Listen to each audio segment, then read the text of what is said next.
December నెలలో hot topic గా మారిన మంచు ఫ్యామిలీ వివాదం ఇప్పటికీ ఏదో ఒక విషయంలో బయటకు వస్తూనే ఉంది. 2025 జనవరి 15న మోహన్ బాబు యూనివర్సిటీకి వెళ్లేందుకు మనోజ్ ప్రయత్నించడంతో మరోసారి మంచు ఫ్యామిలీ వివాదం తెరమీదకు వచ్చింది. దాదాపు 100 మందితో మంచు మనోజ్ యూనివర్సిటీలోకి వెళ్లడానికి ప్రయత్నం చేశాడు. దీంతో మనోజ్ పై తండ్రి మోహన్ బాబు పోలీసులకు ఫిర్యాదు చేయటం జరిగింది. మనోజ్ కాలేజ్కు వెళ్తున్నట్టు మీడియాకు ముందుగానే సమాచారం అందించి మరీ యూనివర్సిటీకి వెళ్లడం, అంతకుముందే మనోజ్ ని కాలేజీ వద్దకు రానియకుండా మోహన్ బాబు కోర్టులో ఇంజెక్షన్ పిటిషన్ వేయగా అందుకు కోర్టు అనుమతించింది. ఈ క్రమంలో యూనివర్సిటీ వద్దకు వచ్చిన మనోజ్ కు పోలీసులు కోర్టు ఉత్తర్వులు చూపించి అడ్డుకునే ప్రయత్నం చేశారు. దీంతో మనోజ్ ఈ రోజు సంక్రాంతిన నేను యూనివర్సిటీలో ఉన్న తాత, అవ్వ సమాధి వద్ద నివాళులర్పించేందుకు వచ్చాను, అనుమతించకపోవటం దారుణం అంటూ గొడవకు దిగారు. దీంతో చేసేదేం లేక పోలీసులు మోహన్ బాబు కుటుంబంతో మాట్లాడి మనోజ్ ని లోపలికి అనుమతించారు.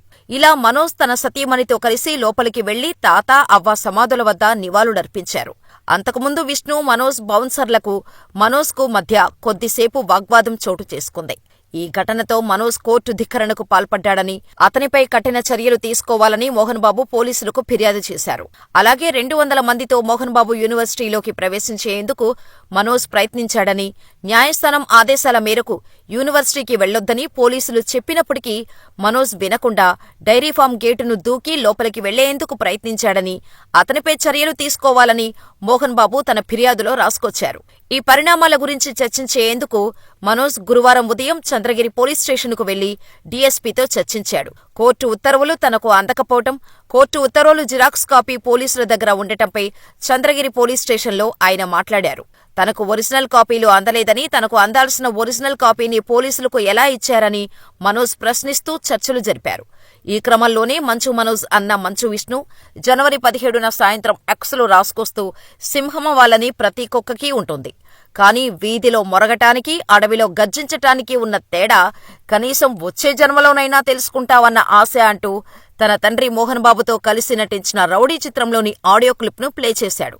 అయితే ఈ పోస్టు మనోజ్ ని ఉద్దేశించి ఉండటంతో విష్ణు పోస్టుకి మనోజ్ సాలిడ్గా కౌంటర్ ఇచ్చాడు. మంచు మనోజ్ ఎక్స్లో రాసుకొస్తూ కన్నప్పలో కృష్ణరాజుగారిలాగా సింహమవ్వాలని ప్రతి ఫ్రాడ్ కుక్కకి ఉంటుంది, ఈ విషయం నువ్వు ఇదే జన్మలో తెలుసుకుంటావు అంటూ పోస్టు పెట్టాడు.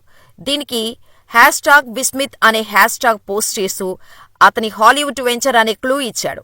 ఆ తర్వాత మరో ట్వీట్లో తన తండ్రి మోహన్ బాబు పాత సినిమాలోని మరో వీడియో క్లిప్ పోస్ట్ చేస్తూ కూడా ఇదే హ్యాష్ట్యాగ్ జోడించాడు. కాగా ఇందుకు సంబంధించిన 2 పోస్టులు ప్రస్తుతం వైరల్గా మారాయి. ఇలా మంచువారి ఫ్యామిలీ వివాదం మరింత ముదరడంతో పాటు ఇప్పటికే మనోజ్, మోహన్ బాబుకు సంబంధించిన ఇరు వర్గాల వారు పోలీసులకు ఫిర్యాదు చేయడంతో 2 కేసులు నమోదు చేశారు. మోహన్ బాబు పిఏ చంద్రశేఖర్ నాయుడు ఫిర్యాదుతో మంచు మనోజ్, మౌనికతో పాటు మరో 3పై పోలీసులు కేసు నమోదు చేశారు. అదే సమయంలో మంచు మనోజ్ కూడా తనతో పాటుగా భార్య మౌనికపై ఎంబీయూ యూనివర్సిటీ వారు దాడికి ప్రయత్నించారంటూ చంద్రగిరి పోలీస్ స్టేషన్లో ఫిర్యాదు చేశారు. మోహన్ బాబు పిఏతో పాటు యూనివర్సిటీ సిబ్బంది 8 మందిపై మనోజ్ ఫిర్యాదు చేశారు. ఇలా ఒకరిపై ఒకరు పోలీసులకు ఫిర్యాదు చేసుకోవటంతో కొన్నాళ్లుగా సద్దుమణుగాయి అనుకున్న గొడవలు మళ్లీ మొదలయ్యాయి. ఇది ఎంతవరకు వెళ్తుందన్నది చూడాలి.